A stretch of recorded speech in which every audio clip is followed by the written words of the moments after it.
Bismillahirrahmanirrahim. Assalamualaikum warahmatullahi wabarakatuh. Perkenalkan, kami dari kelompok 4 dengan anggota saya sendiri, Riani Nurnovianti dengan NIM 207200038 dan teman saya Rifa Rosyida dengan NIM 207200040.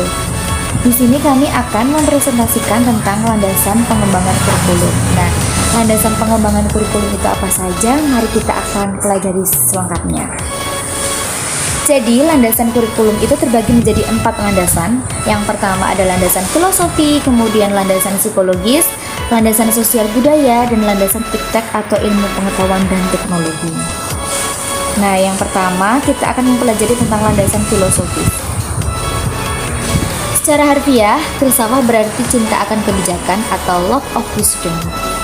Landasan filosofis dalam pengembangan kurikulum ialah asumsi-asumsi atau rumusan yang didapatkan dari hasil berpikir secara mendalam, analitis, logis, dan sistematis atau filosofis dalam merancang, melaksanakan, membina, dan mengembangkan kurikulum.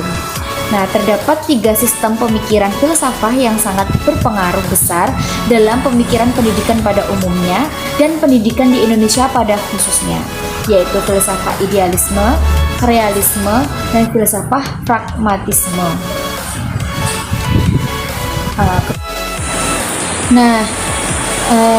Yang kita bahas adalah landasan filsafah pendidikan ya. Ada landasan tambahan yaitu filosofi pendidikan nasional. Jadi yang pertama adalah landasan filsafah pendidikan idealisme. Menurut filsafat idealisme bahwa kenyataan atau realitas pada hakikatnya adalah bersifat spiritual daripada bersifat fisik dan bersifat mental daripada bersifat material. Sedangkan filsafat realisme boleh dikatakan kebalikan dari filsafat idealisme, di mana menurut filsafat realisme memandang bahwa dunia realitas adalah bersifat materi. Selanjutnya adalah landasan filosofi pendidikan pragmatisme.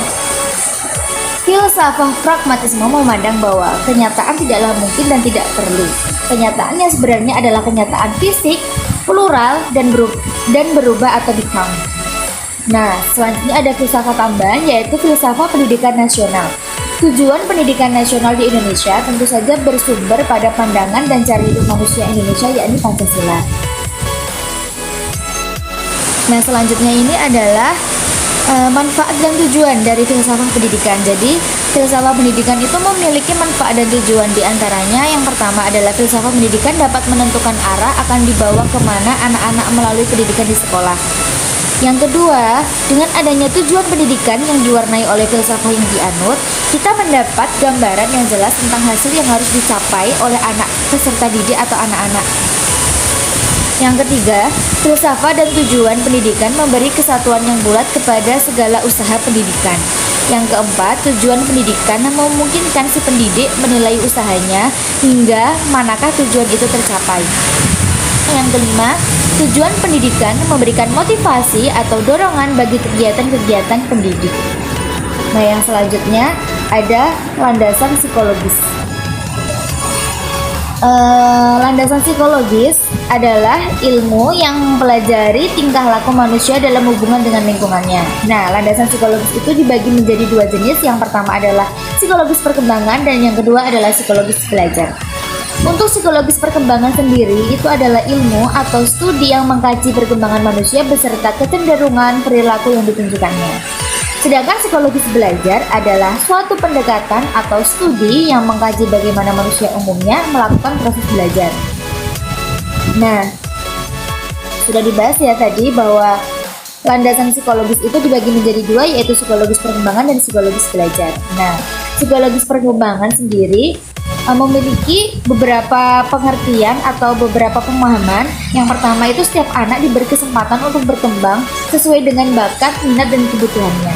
Di samping disediakan pelajaran yang sifatnya umum ataupun program inti yang wajib dipelajari setiap anak di sekolah, disediakan pula pelajaran pilihan yang sesuai dengan minat anak. Nah, kurikulum tersebut menyediakan bahan ajar yang bersifat kejuruan atau menyediakan bahan ajar yang bersifat akademik, sehingga anak yang berbakat di bidang akademik diberi kesempatan untuk melanjutkan studi ke jenjang pendidikan berikutnya. Kurikulum memuat tujuan-tujuan yang mengandung pengetahuan atau nilai atau sikap dan keterampilan yang menggambarkan keseluruhan pribadi yang utuh lahir dan batin. Nah, selanjutnya ada psikologi belajar. Psikologi belajar ini terbagi menjadi 3 jenis. Yang pertama adalah teori disiplin mental atau teori daya atau faculty theory. Yang kedua ada behaviorisme. Yang ketiga ada organismik atau cognitive research.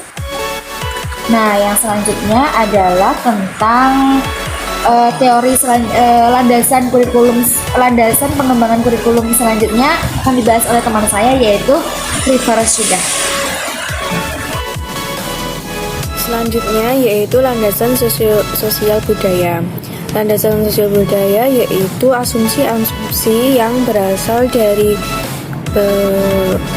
sosiologi yang dijadikan titik tolak dalam pengembangan kurikulum.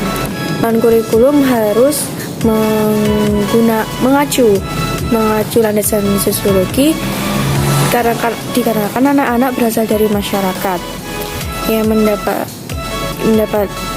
pendidikan baik informal, formal maupun non-formal dalam lingkungan masyarakat dan diarahkan agar mampu terjun dalam kehidupan masyarakat. Karena itu, kehidupan masyarakat dan budaya dalam segala karakteristiknya harus menjadi landasan dan titik tolak dalam melaksanakan pendidikan.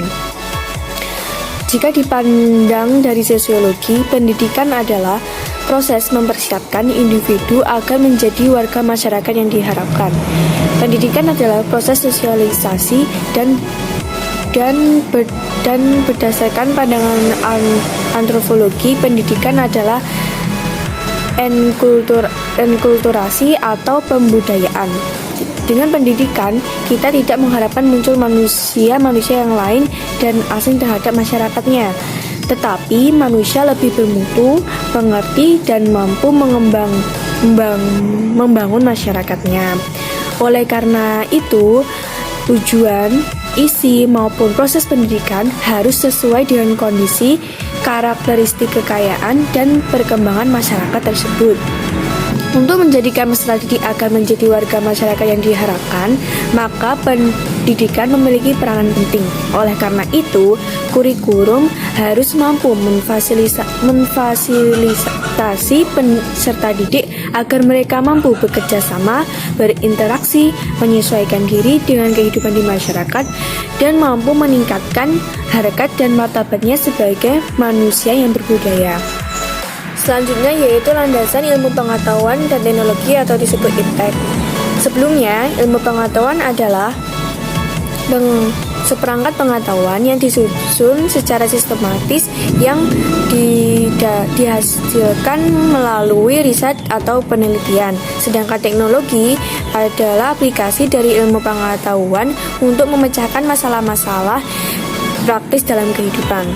Jadi yang dimaksud landasan ilmu pengetahuan dan teknologi yaitu asumsi-asumsi yang berasal dari riset atau penelitian. Pendidikan merupakan upaya menyiapkan siswa menghadapi masa depan dan perubahan masyarakat yang semakin pesat, termasuk di dalamnya perubahan ilmu pengetahuan dan teknologi. Maka pengembangan kurikulum haruslah berdasarkan ilmu pengetahuan dan teknologi. Seperti yang kita ketahui, kegiatan belajar membutuhkan dukungan dari penggunaan alat-alat industri seperti televisi, radio, video, komputer, dan peralatan lainnya. Penggunaan alat-alat yang dibutuhkan untuk menunjang pelaksanaan program pendidikan, apalagi di saat perkembangan produk teknologi komunikasi yang semakin canggih, menuntut pengetahuan dan keterampilan serta kecakapan yang memadai dari para guru dan pelaksana program pendidikan lainnya.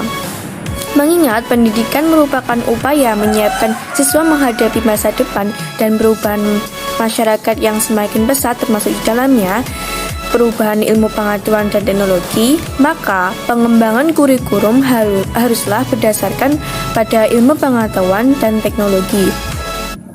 Perkembangan ilmu pengetahuan dan teknologi secara langsung berimplikasi terhadap pengembangan kurikulum yang di dalamnya mencakup pengembangan isi materi pendidikan, penggunaan strategi dan media pembelajaran, serta penggunaan sistem evaluasi. Secara tidak langsung, dunia pendidikan dituntut untuk dapat membekali peserta didik agar memiliki kemampuan memecahkan masalah yang dihadapi sebagai pengaruh perkembangan ilmu pengetahuan dan teknologi. Selain itu, perkembangan ilmu pengetahuan dan teknologi juga dimanfaatkan untuk memecahkan masalah pendidikan. Sekian dari kami, kurang lebihnya mohon maaf. Wassalamualaikum warahmatullahi wabarakatuh.